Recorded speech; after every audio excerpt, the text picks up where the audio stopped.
남자와 남편 글 이효종. 5월의 신부는 눈부시게 아름다웠다. 하얀 웨딩드레스에 반짝이는 왕관을 쓰고 입장할 때 모두가 탄성을 질렀다. 진한 감색 예복의 신랑도 역시 훤칠한 모습으로 신부를 바라보며 연신 입이 귀에 걸렸다. 신랑보다 어리게 보이는 사회자는 하객들이 즐거워하도록 익살스럽게 예식을 진행하고 있었다. 신랑과 신부는 입장 후에 성운 서약문을 교대로 낭독했다. 이어서 신랑의 아버지가 멋쩍게 두 남녀의 성운을 선언하고 신부의 아버지는 행복하게 살라는 덕담을 해주었다. 신랑의 친구가 멋들어지게 축가를 부르고 모든 하객은 새 출발을 하는 신랑과 신부를 한껏 축하해 주었다.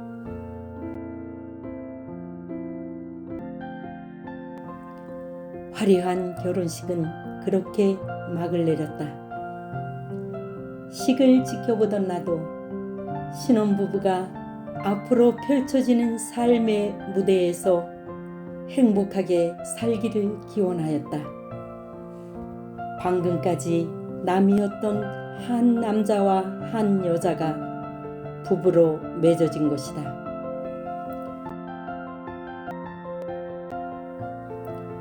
얼마 있으면 결혼 40주년을 맞는 나는 아직도 남편의 도리를 제대로 실천하지 못하고 있다.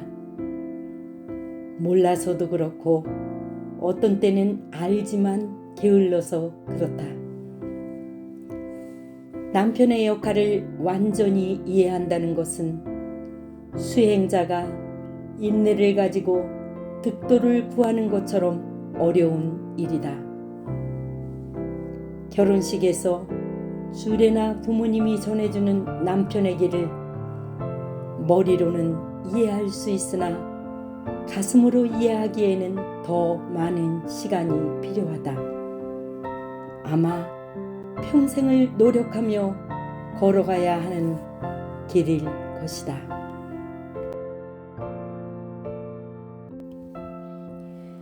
우리는 혼인하고 달포도 채 안 되어 미국으로 유학을 떠났다.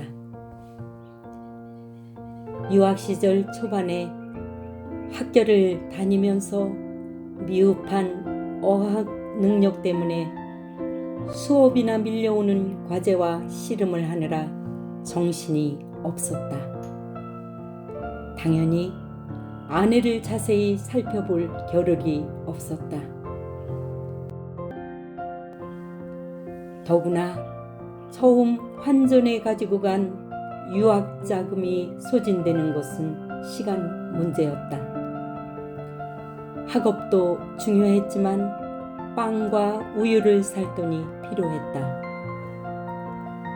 바쁜 중에 시내 중심가의 백화점에 가서 저녁 일자리를 구하였다. 백화점이 문을 닫기 직전에 출근해서 낮 동안 손님들로 어질러지고 더러워진 곳곳을 새 건물처럼 보이도록 쓸고 닦았다.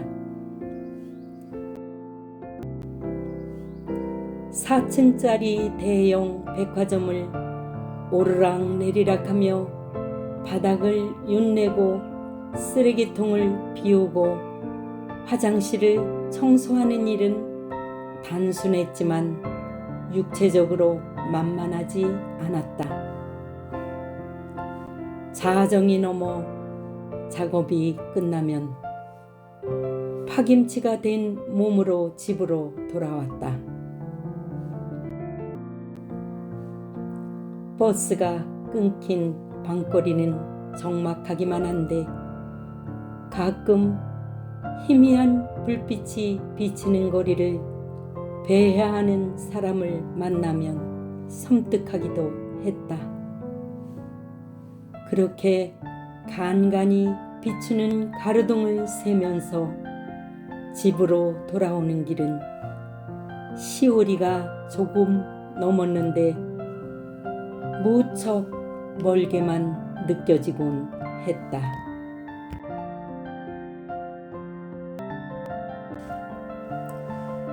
어느 날 저녁을 먹고 집을 나서는데 아파트 옆 쓰레기장에 누군가가 폐기처분한 자전거를 보았다. 자전거를 이리저리 살펴보니 바람이 조금 빠졌지만 두 바퀴는 멀쩡하였다. 내 허리보다 높은 안장에 올라가 양발을 굴러보았다. 이런 휭제가 있나? 외형도 멀쩡하고 바람만 넣는다면 완벽할 것 같았다. 그러나 자전거를 조심스럽게 살펴보니 양쪽 브레이크가 모두 떨어져 나간 것을 알았다.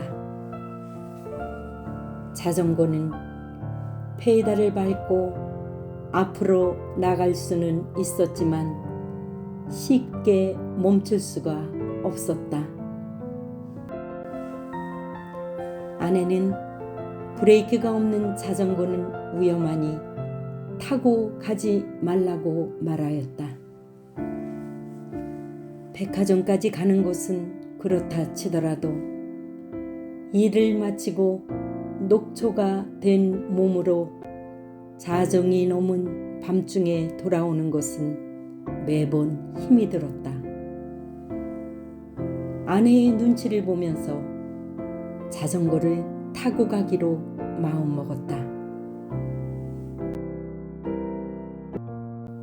이 남자는 아내의 말을 귓전으로 흘려보내고 자전거 위로 올라타서 조심스럽게 페달을 밟으며 슬며시 도로로 나갔다. 여보! 아내는 고집스럽게 자전거를 타고 가는 내 뒷전에서 천둥 같은 소리로 나를 불렀다. 이어 가느다랗게 떨리는 애잔한 목소리가 내 심장을 때렸다.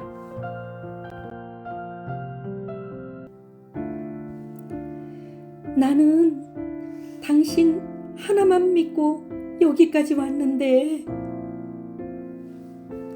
나는 앞으로 구르는 자전거를 멈추기 위해 비틀거리며 발로 연거푸 땅을 딛고 나서 겨우 멈추고 뒤를 바라보았다. 아내는 그곳에서 거의 울음이 터질 듯한 표정으로 나를 바라보고 있었다.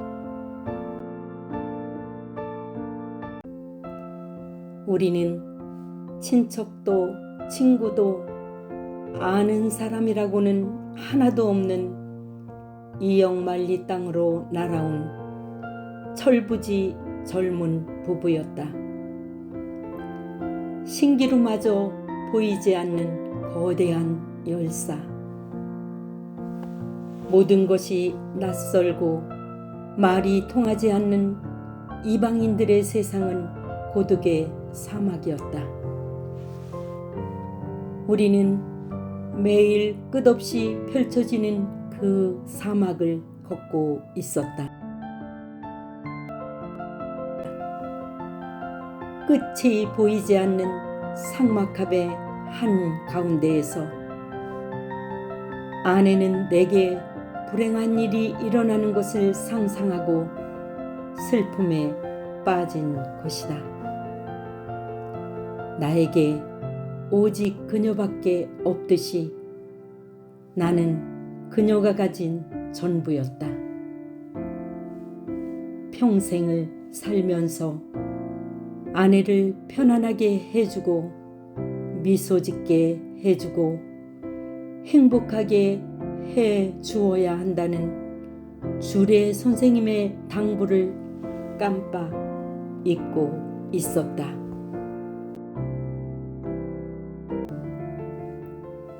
자전거를 다시 쓰레기장에 가져다 놓았다.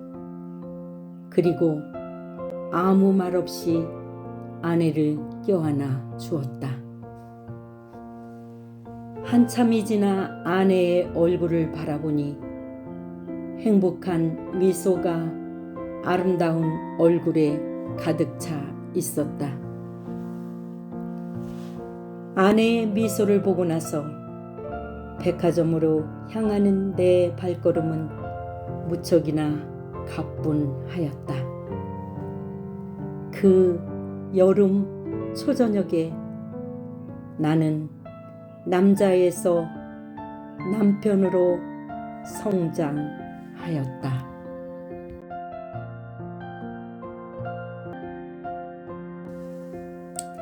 남자와 남편 글 이효종